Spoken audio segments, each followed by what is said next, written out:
Today, I'd like to talk to you about a dog who was diagnosed with pretty severe spinal arthritis and who defied medical expectations. And in case we're meeting for the first time, my name is Mary DeBono, and this is the Easier Movement, Happier Dogs podcast. I'm so glad you're here. So, the dog whose name is Cassie, she's like a 70-pound, they think like maybe an Italian Spinoni mix and super, super sweet dog who loved to run, loved to have fun. They had assumed the dog was a young dog. They found out from the vet that the dog was probably 7, which to me is still a young dog. But in any case, the dog was always happy and healthy and again loved to run, loved to go on walks and runs at the park. So one day Michelle had her at the park and they were in a big field that was surrounded by a chain link fence. And a squirrel happened to come into the field. And Cassie, of course, took off after the squirrel, and she was in what Michelle called a blind run. In other words, nothing else existed but that squirrel. So she took off after the squirrel. Well, the squirrel could get through the fence, but Cassie couldn't. And Cassie didn't even see the fence apparently because she hit it with her face at 100 miles an hour. She just was galloping as fast as she could after the squirrel and just slammed right into that fence. So it was shocking for Michelle to see this, but Cassie just seemed to shake it off. And, Michelle checked her over, didn't see anything obvious, and they started walking home. And then suddenly, Cassie, very uncharacteristically, just lay down on the sidewalk. And so Michelle waited for a while with her and then eventually coaxed her up. Cassie walked a little bit more. She laid down again. Now, luckily, they live very close to the park. So she was able to get her home. But there were many times during that walk home that Cassie would just lie down. So something was obviously very wrong. So Michelle immediately put her into her car and took her right to the vet. And the first thing the vet did was he opened Cassie's mouth. And sure enough, her gums were bloody and shredded because she hit that fence hard. And he said, okay, she has some damage in her mouth, but nothing serious. He said, this seems like it's much more a problem with her back than her mouth. And so they took x-rays, and the x-rays shows that she had pretty severe deterioration in her lower spine, her lumbar spine. And the vet said, this didn't just happen today. Like, this showed up today because of the trauma of hitting the fence, but this didn't happen today. This has been ongoing. And that's when Michelle learned actually the dog was older than she had thought when she adopted her. But, that didn't really matter. She obviously loved the dog, but she just didn't know how old the dog was. So, and again, the dog, by the vet's estimation, was only about 7. Cassie was only about 7 when this happened. And he said, well, we'll give you medication to bring down the inflammation, reduce the pain, all those things. But the only thing that has a chance of helping Cassie is to have surgery. And the type of surgery he was talking about in this case, he wasn't even sure it would be effective, and it had a high risk. There was a high risk of other things going wrong if the surgery wasn't done, if things didn't line up correctly, I guess. So Michelle was really reluctant to do the surgery because the vet didn't seem, and then she consulted with another specialist, and they just didn't seem too keen on the surgery. So she's like, let me look into other things. So she was obviously doing what the vet recommended as far as, working with how much she was walking her or not walking her, giving her the medication, things like that. But Cassie's episodes of wanting to lie down on walks just actually kept increasing. So no matter what she did, so she started going to other therapists. She went to a massage therapist. She went to energy worker. She talked to an animal communicator. She did essential oils. Like, she did all different things. And again, Cassie actually was going downhill. She wasn't getting better. She wasn't even plateauing. She was getting worse. And, so one of the other therapists recommended me. So, um, Michelle brought Cassie to my office, and one of the things I noticed just watching Cassie walk around a little bit, I noticed that a lot of she wasn't moving harmoniously. So this is similar to what we talked about last week when I talked about Princess, the dog with the also had spinal arthritis. It's very, very common. And Cassie was exhibiting a similar thing in that certain parts of her back were moving and other parts weren't. And of course, we have to remember that certain parts of the back are, each part of the back is designed differently. Like, in other words, there's more degrees of extension or rotation and things like that in certain parts of the spine than others. But even with all that considered, you can just see that she had kind of shut down some parts of her back and other parts were working too hard. And when parts work too hard than they're designed to, that's when you get problems. That's when you can get arthritis. That's when you can get, all other kinds of wear and tear damage. The muscles around it can get really tense. And again, you go into one of these downward spirals or vicious cycles. So with Cassie, I worked with her to help reawaken in a very, very gentle way all the parts of her spine and also the ribs and her sternum. So like all the parts could participate so that when she walked and when she would run, they would all help. So that when you do that, when the body's effort, if you will, is distributed more equitably, and more appropriately, then it reduces wear and tear. It reduces fatigue, it reduces soreness, and allows for full healing. So the parts that had been overused get a chance to heal. That is really important. If you don't do anything to change that cycle, to interrupt that habit, because it is a habit, just like we get into movement habits, so do the dogs, then the body just keeps getting worse. The situation just keeps getting worse, which is what was happening with Cassie. So I used my hands in very, very gentle, delicate ways to, again, remind Cassie's nervous system that these other parts could help. And when they do help, it feels better. That's what we want. We want the nervous system to recognize that, oh, actually feels better when I bring these other parts on board. So I know this is difficult to explain in, just like this in an episode. So I have you covered. I want to just say this. I created an additional free training. This one's a really deep dive into how to do a particular hands-on technique that I teach. It's called rhythm circles, but I go really into a deep dive over it. These are new videos that I just put out. And if you go to marydebono.com/love dog, it's all one word, all lowercase. So marydebono.com/love dog. You can sign up for there and you'll get the free training. I have a whole hub of resources for you. So super excited about it. So I hope you sign up for that. Don't worry if you're not in a place that you can write that down or you can't remember it. Just wherever you're listening or watching this, there will be a link in the description. Okay. So either in the show notes or in the YouTube description or wherever. So look for that. If you have any problems, you can always email support@marydebono.com. So back to Cassie. So with Cassie, again, I was just using my hands in this very particular way that you will learn when you sign up for that free video training. And, she was getting more and more comfortable. Michelle says that she got so relaxed just watching this whole procedure.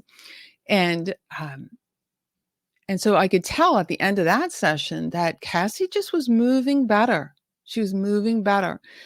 But I asked Michelle to come back the following week and we'll do another session. And of course, Michelle was more than happy to, because she had been dealing with this for many months and Cassie was getting worse and worse despite all the treatments she had been getting from, in other type of modalities. So she brought her back the next week. I did more work like that, or again, just reminding her body that movement is possible in all these different places and it could feel good. and the muscles could be softer and her brain could like remember how to move like she did when she was a younger dog. And then, she got up and, oh man, her movement was just so much more fluid, so much more harmonious. And I said to Michelle, she doesn't need to see me again. She's good. And I want to point out that Michelle mentioned she hadn't had a single episode of lying down, doing the I can't walk anymore, lie down, in between our sessions. So from that first session, she didn't do that anymore. And Michelle had taken her for walks and she said, Cassie was great. I said, you don't need to bring her back anymore. But Michelle, because she couldn't believe that after 2 sessions that Cassie would be okay. So she said, no, I have to come back next week. So she did bring her back another time. And I did more work again to support Cassie's progress and just, help her really embody that. And after that, I said to Michelle, really, she doesn't need to come back, And so she didn't after that. So, and Cassie went on to like never have a problem with her back again. Now, full disclosure, I did work with Cassie later on in her life because other issues cropped up and I helped her recover from those. But for that problem, that went away. Like it was crazy how well that worked. It went away. Now, I'm not saying that's going to happen with everybody. I am not saying that. And it also takes a particular level of skill and training to do what I did. So it wasn't just what you're going to learn in that video training that I did. I did a whole bunch of different things. And just so you know, I don't know if you know my background, I started doing I started studying body work many, many years ago. So more than 30 years ago, like probably 40 years ago. And I started also doing a lot of like intuitive hands-on work with animals and from a very young age, like super, super young age. So I'm going to say a lot more than 40 years ago, I was doing that. But then I started studying it more seriously in, actually learning from others I would say over 40 years ago. And then more than 30 years ago, I started studying the Feldenkrais method, which is a human-based movement education system, if you will. And I adapted that to animals. So to horses, dogs, cats, guinea pigs, etc. And that's what I teach. So, and I call it de bono moves. So I want to just point out, I went to school for 4 years to learn the Feldenkrais method, and I keep learning the Feldenkrais method. I mean, it's something that despite all the decades of experience, I keep improving my skill. So this is something that's really important to remember. So, and nothing is guaranteed, right? Like every dog responds differently. I'm telling you about this story. There's also stories where the outcome isn't so dramatic, or it may take a lot longer, or the change never gets to a complete reversal of the symptoms, but it's more that there's a lessening of the symptoms and an enhanced quality of life. And I work also, I've worked over the years with lots of like really older dogs or very injured dogs or dogs with severe, even, congenital problems. And so it doesn't mean they all revert to being this, happy, healthy puppy, but my intent is always like, how can I help them feel that there's more possibilities, that something can change for the better. So I know you can never guarantee a result. It's just not the way life works. But my idea is that you're helping the dog improve how they feel, both in body and mind. Okay, because when you feel better in your body, you also feel better in your mind. Like your emotional life is richer as well. So, and the other thing, and again, I mentioned this before, where when you do this kind of work, it really increases that connection, that really incredible connection that we have with our dogs. And the work actually helps facilitate that. And there's a lot of neuroscience I go over in episode 6 about that. So Cassie again went on to just be fine. Like, it's just amazing to me how a situation that was that dramatic, where she like literally could not walk, she kept having to lie down, just completely went away. Completely went away. And it shows you what is possible though. So, I share all the stories. I share the dramatic ones like this because they're super inspiring and they let you know what's, possible. And then other ones where maybe a dog is older and you're just, again, giving them that little boost of quality of life. Or I'll tell you a good story. And I didn't do this one. It was someone who just learned about me online and just read my book and did the work herself with her dog. She had a 17-year-old dog, and the dog was in the last stages of life. And she said that the work she learned, the gentle work she did, now it didn't reverse the dog, and dog suddenly became a puppy and all that good stuff. And this dog actually happened to have cancer, which had been treated but still came back and all that. She said that the calmness, the relaxation that they felt together was profound. And the dog's breathing was different when she would do this work. And then it would last, for hours afterwards. And just that incredible connection they felt. And she felt it was like a gift she could give her dog towards the end of life, even if she knew, even though she knew she wasn't reversing the dog's, um, symptomology. It was like, okay, we know this is going on, but what can we do to improve quality of life and to show the dog how much you love the dog? Because I just think that's so important, to give back to your dog. And so did this woman. She just loved that idea that there were things she could do. It's so empowering, isn't it, to be a proactive member of your dog's care team, if you will. So this work never replaces veterinary medicine by any stretch of the imagination. But I think it's so wonderful to be an active participant in your dog's care.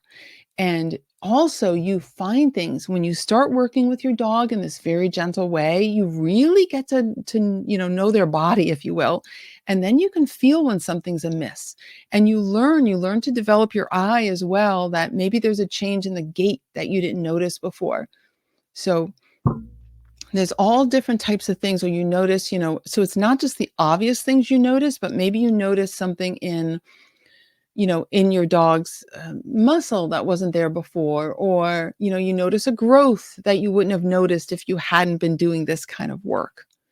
I've had that experience many, many times. I cannot tell you how many times I had that with client dogs, where because the work is so gentle and I'm often touching like so much of the body in different ways, I feel things that the owner doesn't necessarily feel, or even the vet doesn't necessarily feel, because they're not examining the dog oftentimes with that level of detail. So, for example, there were many times that unfortunately, I discovered osteosarcoma in quite a number of dogs, because that's bone cancer, because I felt lumps that shouldn't have been there. And so what I always do is I instruct the person to go right away. Not, I said, call your vet, say that you found this lump, that you felt this and you want to know what it is. I don't say that I think it might be osteosarcoma. I just say it's important. It's really important that you go to your vet, ASAP, and get this checked out. Because I don't know if it's osteosarcoma, right? I've just guessed that, and unfortunately been right a number of times. But it's important to, really be familiar with your dog's body, I guess is what I'm trying to say. And the level of listening you do with your hands in this work will help you get more familiar with your dog's body. And again, it should feel good to you to have that bonding time with your dog, and it should feel good to your dog as well. So don't forget, make sure you sign up for that free training. It's you don't have to show up at a class or anything. You'll get a video. And again, the link is maryDebono.com/love dog. And it's just one word, lowercase. Okay. So I hope Cassie's story was inspiring to you, and, just to let you in on, what's possible. Like, and it's so important with ourselves and with our dogs to have that open mind. I always say, like, an open mind and helpful hands, that you're open to new possibilities. So definitely there were new possibilities for Cassie and Michelle, and I want there to be new possibilities for you and your dog as well. So thank you so much for being here. I cannot wait to talk to you again. Bye for now.